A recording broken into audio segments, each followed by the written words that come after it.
Informasi terkini dari penghitungan suara di KPU akan disampaikan oleh jurnalis Kompas TV Francisco Donasiano. Sisko, selamat sore. Bagaimana perkembangan terkini dari penghitungan suara di sana dan apa yang dilakukan oleh KPU untuk antisipasi kesalahan penghitungan suara? Baik, kami akan menjawab pertanyaan pertama Anda terlebih dahulu, Nilu dan juga saudara, terkait masalah update perkembangan dari perolehan hitung sementara yang dilakukan oleh pihak Komisi Pemilihan Umum Republik Indonesia. Per hari ini, 17 Februari 2024, atau lebih tepatnya pada pukul 16:13 waktu Indonesia Barat, ini jelaskan progresnya ini sudah masuk 539.170 TPS dari 823.236 TPS masuk, sehingga sudah ada jumlah perolehan suara sementara ini adalah 65,49% yang masuk ke Komisi Pemilihan Umum Republik Indonesia.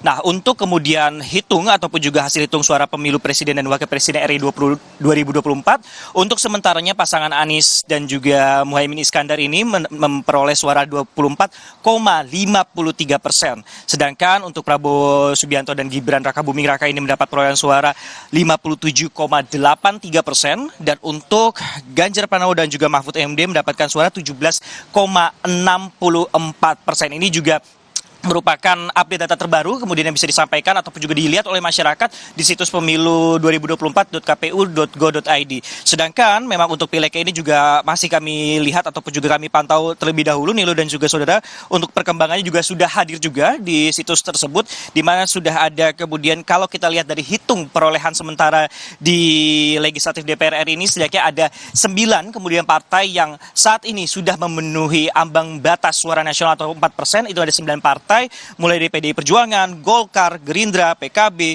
kemudian ada juga Partai Nasdem, diikuti kemudian ada Partai Keadilan Sejahtera, Partai Demokrat, Partai Amanat Nasional, dan juga P3 atau Partai Pembangunan Persatuan. Inilah kemudian 9 partai yang saat ini untuk sementara sudah memenuhi ambang batas suara nasional 4%. Namun memang perkembangan masih terus dilakukan, mengingat kalau untuk pileg sendiri, untuk jumlah suara ataupun juga data yang masuk di TPS ini baru 49,44%.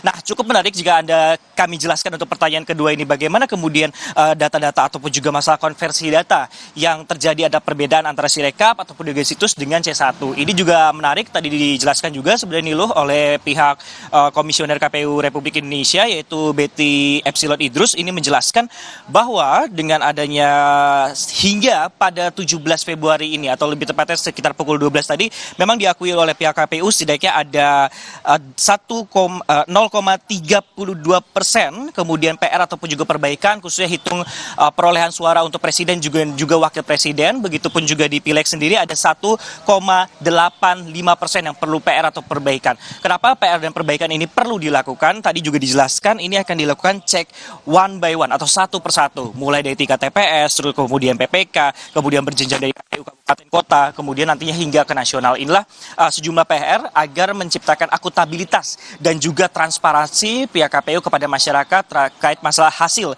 hitung yang dilakukan oleh KPU RI dalam pesta demokrasi 5 tahun ini. Tentu yang kita harapkan tidak ada perbedaan ataupun juga perbedaan hasil di kemudian harinya nanti dari perhitungan ataupun juga nantinya yang disampaikan ataupun juga disuguhkan dalam website pemilu 2024 kpu.go.id. Tentunya kalau kita lihat ataupun juga kita pantau, memang KPU ini setidaknya masih ada waktu setidaknya 35 hari atau lebih tepatnya mempunyai tenggat waktu hingga 20 Maret mendatang untuk menyelesaikan seluruh proses akumulasi ataupun juga perhitungan rekapitulasi data-data ataupun juga informasi yang masuk. Niluh.